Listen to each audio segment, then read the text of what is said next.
ना बता दे कान्हा तेरा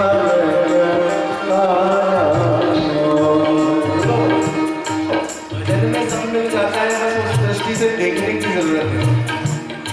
सब कुछ मिल जाएगा भजन में, बस हम उसे आनंद की अनुभूति कर लेते हैं। एक और बात है, देखिए कथा हम आगे 2 मिनट में बढ़ा सकते हैं। कथा तो सब ने उनकी वाक्य वाले पूजना को उद्धार 2 मिनट में अभी पूजना नहीं पहुंच जाएंगे, लेकिन उत्सव के बीच में जो सत्संग है, क्योंकि ये कौन सा सत्संग चल रहा है, वहां वाला आप तो अभी आए हैं। ये सत्संग चल रहा है नैमिषारण्य में सूत और सौनिकादि क्यों वाला, इसीलिए ये प्रसंग छिड़ रहे हैं वहां, बातचीत चल रही है। ये 7 दिन की वो कथा नहीं है जो परीक्षित जी को सुखदेव जी ने सुनाई है, इंक्लूडिंग है इसमें, है ना। इसलिए परमहंस आया संकेत आया।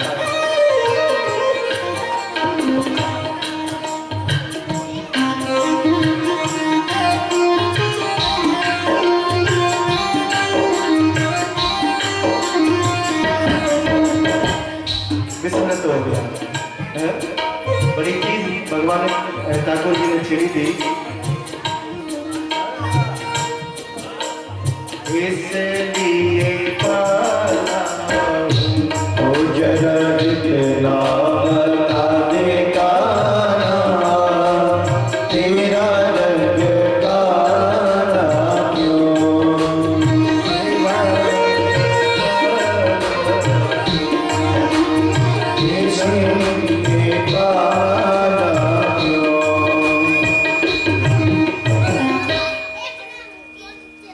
नन्दास्वतमयोत्पन्ने तमस्कृतं बालकुण्डजचेचेनं श्रीवत्सलक्षं गणसौरिकौस्तभं पीताम्बरं सान्यप्रसोदसौम्यं पद्मायुधं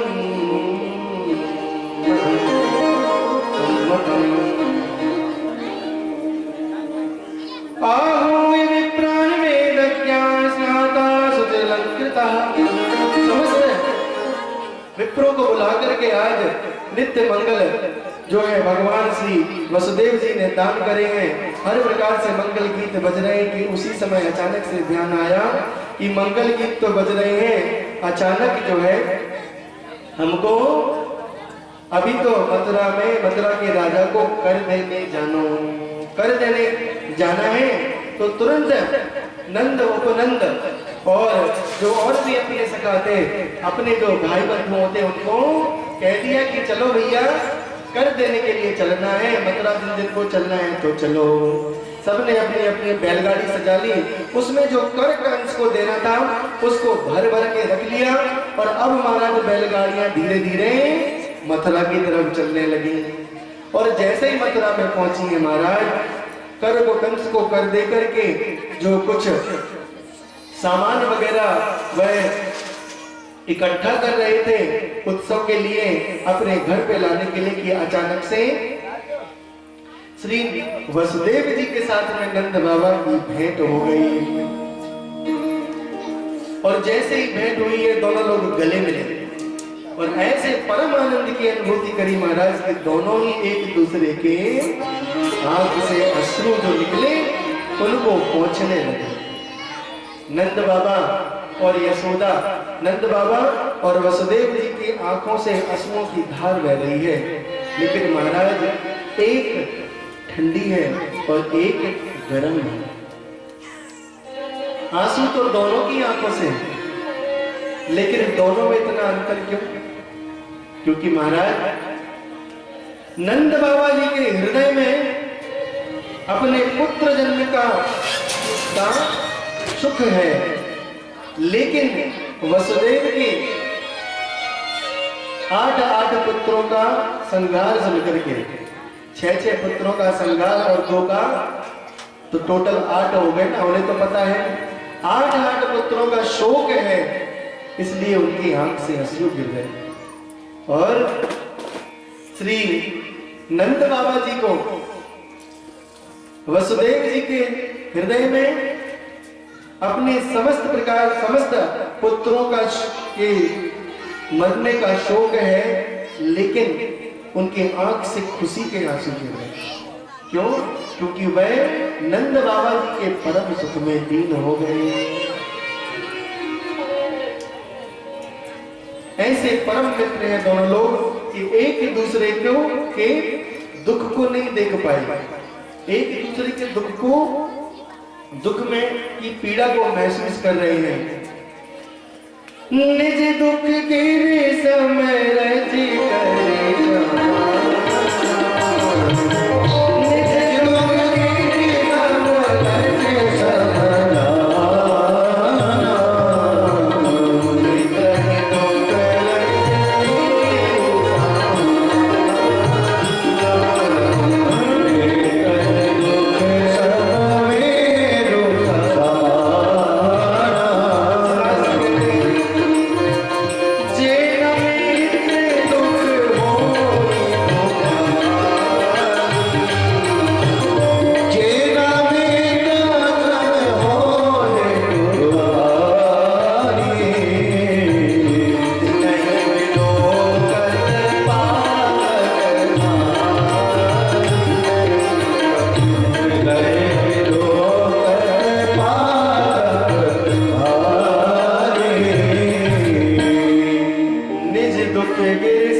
दुख में आप दुखी हो जाओ है और उसके सुख में आपको सुख की अनुभूति हो और उसके दुख में आपको दुख की अनुभूति हो।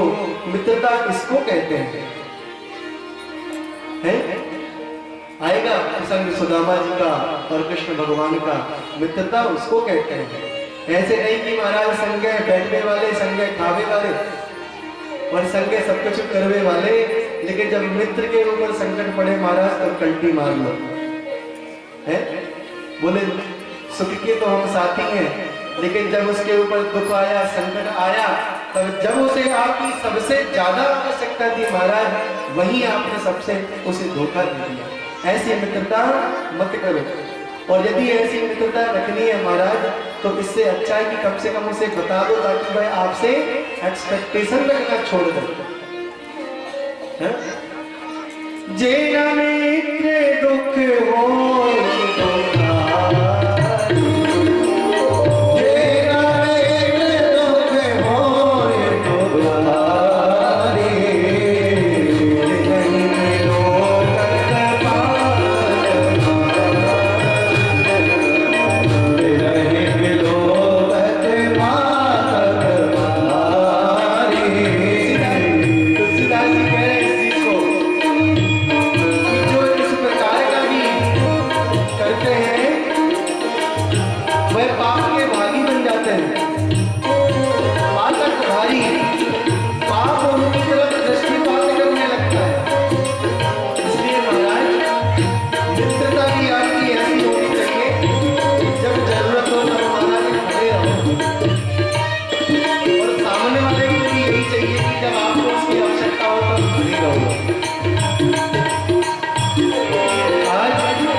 संज्ञा को साक्षात्कार प्रदर्शन करते हैं। एक दूसरे के आंख के आंसू पहुंच रहे हैं और नंद बाबा से वसुदेव जी तुरंत कहने लगे कि भैया तू यहाँ क्या कर रहे हो? मुझे भान हुआ है कि तेरे बालक के ऊपर कुछ संकट आवे वालो है। तू एक काम कर, जल्दी से अपने घर ताई पहुंच, कहीं कि तुम्हारे बालक के ऊपर कोई संकट आने वाला है। नंद बाबा जी डर गए। नंद बाबा जी तुरंत भयभीत हो गए और महाराज तुरंत बैलगाड़ी धीरे धीरे जोर जोर से महाराज हाँकने लगे और मथुरा से वृंदावन की तरफ चलने लगे। इतने में कंस के द्वारा भेजी गई पूतना ऐसा श्रृंगार करके महाराज ब्रजमंडल में घूम रही है कि जो देखे महाराज आश्चर्यचकित हो जाए। बहुत सारी स्त्रियों को जब बधाइयां लेकर के नंद बाबा के घर पर प्रवेश करते हुए देखा तो जान गई कि यहाँ पर भी बालक के जन्म का उत्सव मन रहा है। तुरंत महाराज और भी परम दिव्य स्वरूप बनाया। ऐसा महाराज, ऐसा परम लुभावन स्वरूप आज बनाया है महाराज की श्री देवी भी लजा जाए, साक्षात श्री देवी भी लजा जाए, ऐसा स्वरूप बनाया। अब श्री देवी बे वाली नहीं, श्री मतलब लक्ष्मी, कोई और ना समझियो आप। श्री मतलब लक्ष्मी, श्री साक्षात लक्ष्मी जी भी अपने स्वरूप लजा जाए, ऐसा परम स्वरूप बनाया है महाराज। और नंद भवन में प्रवेश कर गई। नंद रानी को जैसे ही देखा है महाराज बोल उठी, हरी हरी बहन काहे तेरे लालो मोगू तो जैसो पता चलो, मैं तो ताई के ताई भगी भगी दौड़ी दौड़ी चली आई और जल्दबाजी में तो मैं कछुओं को हार भी न ला सकी। बोलो होता है ना, जब दौड़े दौड़े आप लोग जाते हो तो भूल चूक से मिठाई का डब्बा ले जाना भूल जाते हो। आज कुछ लेकर के नहीं आई है महाराज, केवल दौड़ी दौड़ी चली आई। कहती है दी बहन कहाँ है तेरा लाला, कहाँ है तेरा लाला।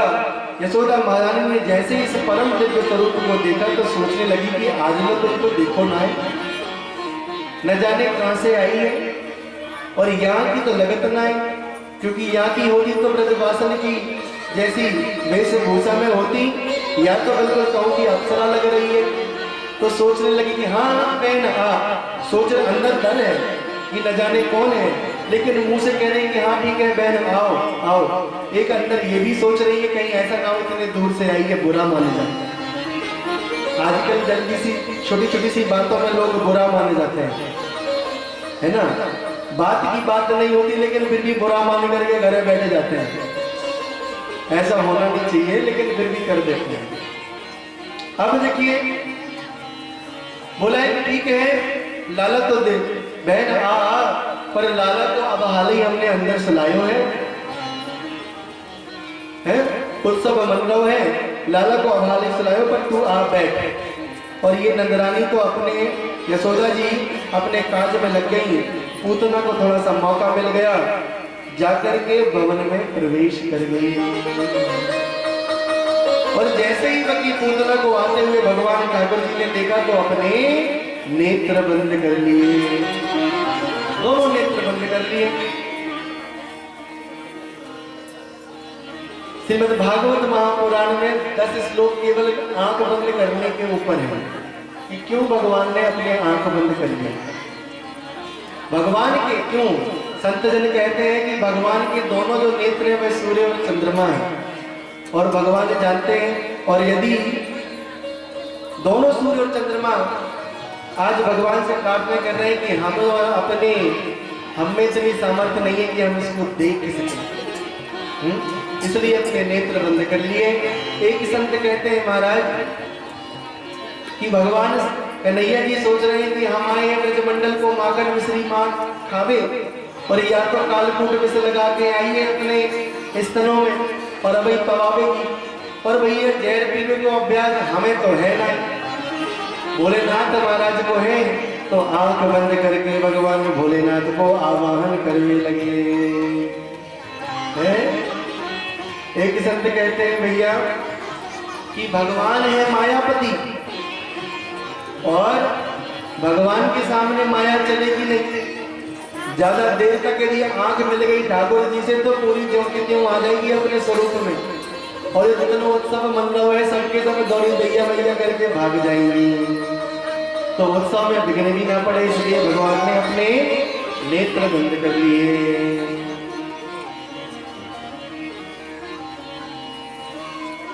और जैसे भगवान ने नेत्र बंद कर लिए, अबोध सा बालक जैसे अभी बालकों को हत्या करते हुए आ रही है, सहज सा बालक जानकर के उसे उन्हें ठाकुर जी को अपनी गोद में उठा लिया और मुख दर्शन कर रही है और सोच रही कितना प्यारा, कितना सुंदर, कितना मधुर, कितना गुणयुक्त बालक है। लेकिन महाराज अपने आंचल को ऐसे उठाया और आंचल में ढक लिया और तुरंत अपने स्तन को कन्हैया जी के मुख में दे दिया। तो कन्हैया जी भी मंत्र मुग्ध होकर के महाराज पान करने लगे। पान करते जा रहे हैं, पान करते जा रहे हैं, पान करते जा रहे हैं। और पूतना सोच रही है कि ये तो मैं विष लगा करके आई हूँ, छुपाते ही बालक को मर जाना चाहिए, लेकिन ये तो पिए जा रहा है। छोड़ना छुड़ाने की कोशिश कर रही है, लेकिन कन्हैया तो पकड़े हैं। और महाराज जब घुटन होने लगी, क्योंकि ठाकुर जी ने सबसे पहले वो उसका विष पिया, विष पीने के बाद में दुग्ध पिया, और दुग्ध पी करके महाराज जैसे ही अब प्राण पीना चालू किया है महाराज तो छटपटाने लगी। कन्हैया मुंच मुंच मुंच, अरे छोड़ दे, अरे मुंह छोड़ दे करके चिल्लाने लगी। और जो चिल्लाई महाराज तो सबका सब जो स्वरूप था, जो सारा स्वरूप जो है पता नहीं कहाँ गया। और उसके बाद महाराज वेग आकाश में उड़ गई और आकाश में उड़ करके भागने लगी महाराज, अपने राक्षसी स्वरूप में आ गई। विशाल का शरीर है पूतना का, विशाल का शरीर है। महाराज दौड़ने लगी, लेकिन ठाकुर जी ने भी ऐसी लीला करी महाराज कि अब इतनी जोर से अपनी बात, उसी समय पूतना का गोविंदाई हो गया, ऊपर से गिरी है धमाके से धरती पर, और जहां पर गिरी है महाराज वहां पर धमाके से इतनी जोर से पावर, इतनी जोर से गर्जना हुई है कि दौड़ करके उस स्थान पर पहुंच गए। महाराज ऐसा घोर शब्द हुआ महाराज के प्रभुवन तक आवाज पहुंच गई। सब लोग भयभीत होकर के अपने घर से द्वार से उत्सव सब कदम दौड़े दौड़े महाराज पहुंचे हैं। देख रहे हैं, आश्चर्य में पड़े हुए कि यह कटी पोतना कहाँ आ गई। आज केवल, अभी तक तो केवल नाम सुना था, आज इसको देख भी लिया, लेकिन आई कहां से। और जाकर के महाराज जब यशोदा महारानी जी ने पालने में देखा लल्ला थे नहीं, दौड़े दौड़े रुदन करती हुई पहुंची हैं। देखा तो महाराज वक्ष स्थल पर, स्तन पर, छाती पर बैठे कृष्ण कन्हैया जो है मुस्कुरा रहे हैं। यशोदा जी ने जैसे ही अपने लल्ला को पूतना के वहां पूतना के ऊपर देखा महाराज चीत्कार करके रोने लगी कि बचाओ मेरे लल्ला को, बचाओ मेरे लल्ला को। ब्रजवासी लोग आकर के इतनी विशालकाय महाराज की सीढ़ियां लगे चढ़ने के लिए बहुत बड़ी बड़ी विशाल सीढ़ियां लगाई गई। उस पर चढ़ करके महाराज जैसे कन्हैया को उतारा है और यशोदा जी के गोद में दिया। यशोदा जी ने तुरंत से अपने आंचल, कन्हैया जी को अपने आंचल में ले लिया, ढक करके स्तनपान कराने लगे। और जैसे ही मंत्र मुक्त होकर के ठाकुर जी स्तनपान करने लगे तो यशोदा जी की जान में जान आ गई। सोचने लगी कि मेरो बालक को कुछ भयो नहीं, ये आप लोगों को ऐसी दिव्य अनुभूति ठाकुर जी ने प्रदान करी है कि बच्चे को अपनी गोद में अंक में भर करके आप तुरंत समझ जाती हैं कि बच्चे को कुछ हुआ है कि नहीं हुआ है। स्तन पान जैसे ही कराना प्रारंभ किया, समझने की बच्चा मेरा ठीक है, लेकिन आश्चर्य से भर गई। सोचने लगी कि ये पूतना आई तो आई कहां से, और जब दारी की आई तो मर कैसे गए और कौन ने मार दिया। आश्चर्य में पड़े हैं सब लोग गालियां दे रहे हैं कि दारी की मरी तो मरी, लेकिन मथुरा और वृंदावन, मथुरा और गोकुल के बीच को पूरा रास्ता ही खत्म कर गई। जितने पेड़ पाड़ थे सब 84 कोस के सब धड़ामनी से टूटे डरे हैं महाराज। सारे पेड़ पौधे सब टूटे पड़े हैं। इस दृश्य को जब वसुदेव श्री नंद बाबा जी ने आकर के देखा है महाराज तो समझ गए कि वसुदेव जी पक्को चोटती है, माने हमसे कह दे कि तेरे बालक के ऊपर कुछ संकट आने वालों है। उपनंदों से बोला कि भैया एक काम करो कि जितने भी पेड़ पौधे सबको काटो और यहाँ पे ऊपर डाल दो और इनमें आग लगा दो। सब आए, पेड़ पौधे काटे, पूतना के ऊपर डाल दी और महाराज आग लगा दी। और आग जैसे ही लगाई है महाराज तो ऐसी दिव्य सुगंध हुई कि पूरा का पूरा त्रिभुवन संपूर्ण त्रिभुवन उस महक से आच्छादित हो गया, सुगंधित हो गया, महक गया। जब ये बात सुखदेव जी ने परीक्षित जी से कही तो परीक्षित जी चौंके, बोले प्रभु कैसी बातें कर रही हैं? पूतना के मरने पर, पूतना के जलने पर ऐसी दिव्य सुगंध, ऐसी परम सुगंध कि सारा त्रिभुवन आच्छादित हो गया। तो सुखदेव जी कहते हैं परीक्षित जी, हे राजर्षि, जिसका स्तनपान स्वयं ठाकुर जी ने किया हो तो अब वह पूतना कैसे रह गई? अब वह उसमें दोष कहां से हो गया? इसलिए भगवान ने समस्त उसके जितने भी पाप थे उस सबका भी पान कर लिया था। है ना, पहले विष पान किया तो विष में जो उसके अंदर जितने भी दोष थे वो सारे के सारे दोष ठाकुर जी ने पान कर लिए, तो अब उसमें कोई दोष तो बचा नहीं। और जब उसे जलाया तो ऐसी परम दिव्य सुगंध महसूस हुई कि सारा त्रिभुवन आच्छादित हो गया। बोले कृष्ण कन्हैया लाल की, मोर मुकुटवंशी वाले की जय हो। ऐसे परम दयालु, परम कृपालु हमारे श्री ठाकुर जी हैं और हम उनके दिव्य चरणों में अपनी पावन शरणागति नहीं दे करके कहीं और ही भटक रहे हैं। बंधुओं, भगवान तो हमारे हृदय में रहते हैं, ढूंढने कहीं जाने की आपको आवश्यकता नहीं है। बस केवल अपने मन से, मन को जो इधर उधर भटक रहा है उसे अपने हृदय के अंदर लाओ तो सही। ऐसे परम कृपालु, परम दयालु हमारे श्री कृष्ण कन्हैया लाल है, जो बकी पूतना में भी दोष नहीं देख पाए, तो हम और आप में तो बहुत सारे गुण भगवान ने वैसे ही विद्यमान करके रखे हैं। आइए भगवान से प्रार्थना करें कि भगवान ऐसे ही पावन चरण शरण ग्रहण हम सभी दीन वत्सलों को भी प्रदान करें। मुझे चरणों से मुझे चरणों से लगा